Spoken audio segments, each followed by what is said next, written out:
defending champion and current point score leader going into round 6, Skip. You feeling the pressure? Well, I don't know. Everything so far has been hanging on pretty good. So I've got a great car with a great team around me. So hopefully this car can keep on going the rest of the year the way it started. Okay, this car built by your brother Jeff. Yeah, that's right. How does it feel? Is it any different to any other car you've ever driven? Basically, it's got the same idiosyncrasies as each particular car has. So you just got to learn to work around them and just adapt to the different track conditions that are thrown up to you. So it's always a challenge because the tracks are always changing. So you just got to adapt as best you can and work with what you know. Terry, welcome to Australia. Your first look at the racetrack at Wagga. How is it? That's a nice racetrack. I look forward to racing on it. You quite used to the wide open spaces. The higher terminal speed here will be to your advantage? Well, I don't know. The local guys are pretty fast here, and we just got here yesterday. We're kind of sorting things out with the new team, but I'm looking forward to racing on. It looks like a little bit more my style of racing, hopefully, but you never know. Wagga's a great place to race, but it's not like it used to be. They've taken a lot of the banking out of it, and it's a lot sandier now than it used to be, so it's going to be very, very hard to pass. You need to be in the top 3 in time trials, otherwise those points will hurt you if you're any further back, or you need to be starting up front and win both your heats, so it's going to be very, very tough tonight. But everyone's on the same race circuit, so it's going to be very interesting. And interesting it certainly was in the earlier heat races, including this little biffo that put an end to Gary Rush's night. Okay, time for the A main. Here's Wade Ornger. Round 6, the $500,000 World Series Sprint Cars Travelling Horsepower Circus comes to Wagga International Raceway, and you can see this is going to be a specialist racetrack. The reason I say that is that slick spot that runs through virtually half the circuit. It's going to take a lot of throttle control from these guys not to tear up that right rear. You can see a bit of dirt on the outside, a bit of dirt on the inside, but where these guys are running here, it is black. Lesson in throttle control. Who is going to do it the best? Murcott. Good result for him in the 32. Starts alongside David Anderson. And away we go. Charging into turn 1 and 2. Murcott runs a little high. Skip Jackson down on the bottom. Now, Trevor Green is a man who knows how to get around slick racetracks. He won the Warrnambool Classic in a daytime show last year. That man too, Brooke Tatnall, second in your picture in the Shell Helix, number 8 Schnee, chasing on David Anderson's tail. And Ando, around about his local area, would love to score a major win here. Jackson dives in on the bottom of Tatnall. Going to be a tough racetrack to go fast at. Murcott is back there, Phil Marks, Trevor Green, Brent Lacey, Peter Murphy, John Shaw. There's Darren Jensen and Anthony Lambert back in the field. In fact, Bracken just up ahead as well. So a lot of Queenslanders in a very confined space. This is round 4 of the World Series Sprint Cars. Already Skip Jackson has a stranglehold on the series. Good wide shot, a good crowd in attendance. You can see that black strip running through most of the circuit. See how David Anderson, not very sideways in the corners. Tatnall running down the bottom, picked up a bit of moisture. In fact, gets Anderson going into turn number 1. Well, that was almost effortless for Tatnall. The guys are going to be really careful. In fact, if we had a shot on their feet, you'd see how hard off the gas they are. You can't afford to get on the gas too hard in a place like this where it's this slick. You'll just buzz the tyre up and you'll go nowhere. Into turn 1 and 2. The guys are running the right rears, stuck right in. There's not a great deal of offset here. They're trying to keep the cars nice and tight. Yellow lights on. Trevor Green from South Australia in the Adrad number 4 car brings on the yellows. Ooh, he's got to go to the tail. It's a long way to the back of the bus. Peter Murphy out there in the O'Brien aluminium car. Darren Jensen, the beautiful Serco. Away goes our race leader, David Anderson. In fact, Ando is our race leader. Well, Brooke Tatnall back to second spot. Skip Jackson trying to find some moisture down low. Make our way back onto the main straight. Brooke and Skip, how often have we seen these guys dueling for a major position in any sprint car event throughout the country? Jackson hanging onto the curb. In fact, that's where everybody is. If you go too far above that black strip, there's really nothing up high. That's what we call marbles.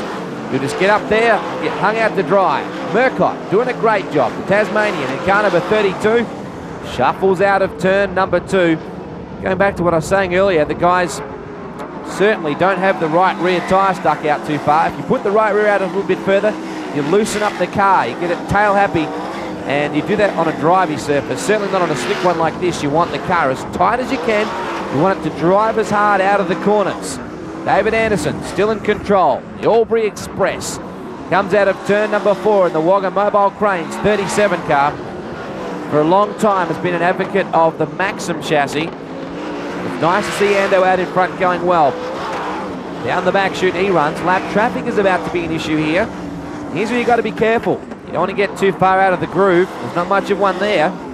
Tatnall sitting back in second. Brook is probably a little unhappy that he's not back up in the lead. In fact, it's safe to say he'd be fairly narky about the whole concept.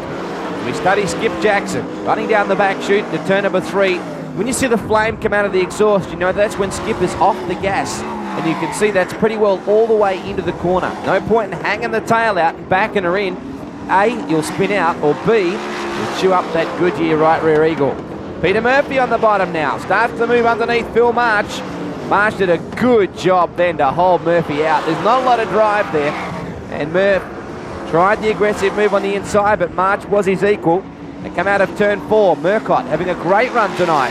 March back then to Murphy. Brett Lacey. Bracken. John Shaw. Anthony Lambert. Darren Jensen. Oh, Trevor Green. Very sideways out of turn number 4. And Anderson looking to put a lap down on him. He knows you can't afford to mess around here. Brooke Tatnall sitting right on his tail. Brooke is ever the opportunist. Anderson fires down the back chute into turn number 3 in round 6 of the $500,000 World Series Sprint Cars event. Back onto the main straight. Jackson is closing them both down here. It's gone very slick and dusty. Quite rough too in places. You can see it's getting quite physical.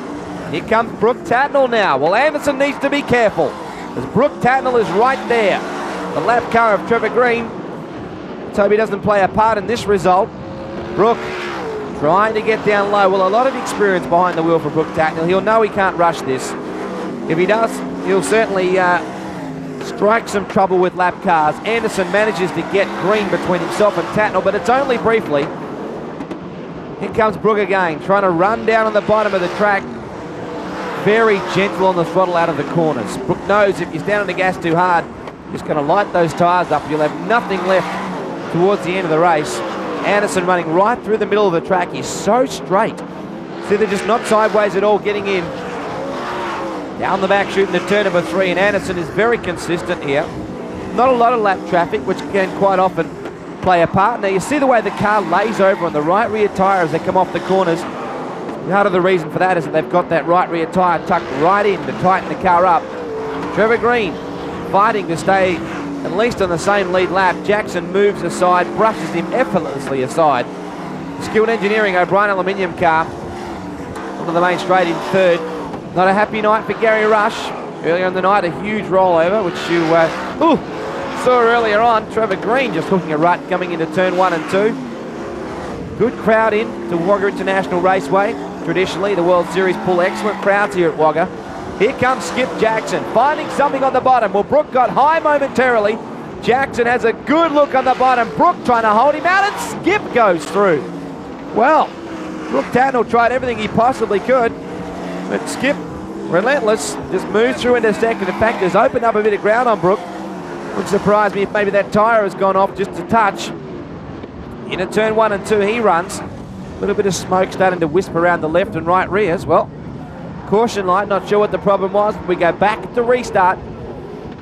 Brooke Tatnall back to second. Well, Skip Jackson's run at second place was very short-lived, given the fact that in sprint car racing they go back to the last previously recorded lap prior to the yellow light coming on. Phil March is right in the middle of it. You can see the brakes lighting up on some of these guys' car. They're hard on the brakes coming in to keep the car straight. Well, Jackson now moves past Tatnall. Brooke will try and have a look back on the inside. Whoa! And I mean the ultra inside. I think Brooke knew that. Jackson just coming back. What a battle between these two.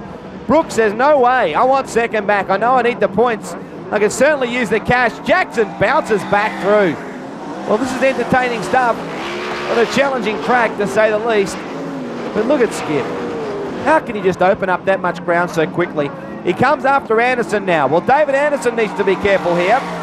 Skip Jackson on a mission, pulling himself from 3rd up to 2nd and really chewing on the left rear of Anderson now. Can't be very many laps left in this. And Skip hounding our race leader. Oh, he got very loose there. Well, that cost him enormous ground. And with only 1 lap left to go, that's not a good thing for Skip Jackson. Anderson, I think, is going to cruise to victory, and he really deserves it. It's been a very consistent run for Ando. He's handled the track conditions better than most. Skip Jackson's back in second. Brooke Tandle in third. Phil March has soldiered on for his 4th spot. It's a good battle between he and Peter Murphy, and also Danny Smith on your shot right there. But David Anderson sweeps to victory in round 6 of World Series Sprint Cars. And we're set to go down and catch up with the winner, David Anderson. David, congratulations. What a great race. You were under a lot of pressure. Yeah, thanks very much, Jim. Yeah, particularly the last 5 laps, and it kept restarting and restarting and restarting, and it's hard to keep your nerves under control. But anyhow, we've done a few laps before, so you know, we made it at the end to the checkered flag first. I thought you were very lucky in that lap car situation. At one stage through the race, it looked as though you could have gone out pretty easy with the hunting pack right behind you. Yeah, yes, that's right, Jim. There was a particular lap car. He got the lap and flag for at least 10 laps, and then I got underneath him, and then he cut me off, so I drove around the outside him, and he nearly drilled me into the wall. So yeah, I think, you know, some blokes need to you know, look at their rules a bit better, because one day it'll be their turn coming around to lap somebody, and you know, they won't like it too much. The other thing here at Wagga put a lot of pressure on the right rear tyre. She was a little thin when you pulled up. Yes, with 5 laps to go, to be honest, Jim, I knew I had no right rear tyre left. It was just, I drove out in those marbles and I could have just spun it out at idling. So I had to be very careful on the restart to keep the car straight, not spin the tyres. I had to keep telling myself, take your foot off, take your foot off. And yeah, it paid off. With Skip Jackson.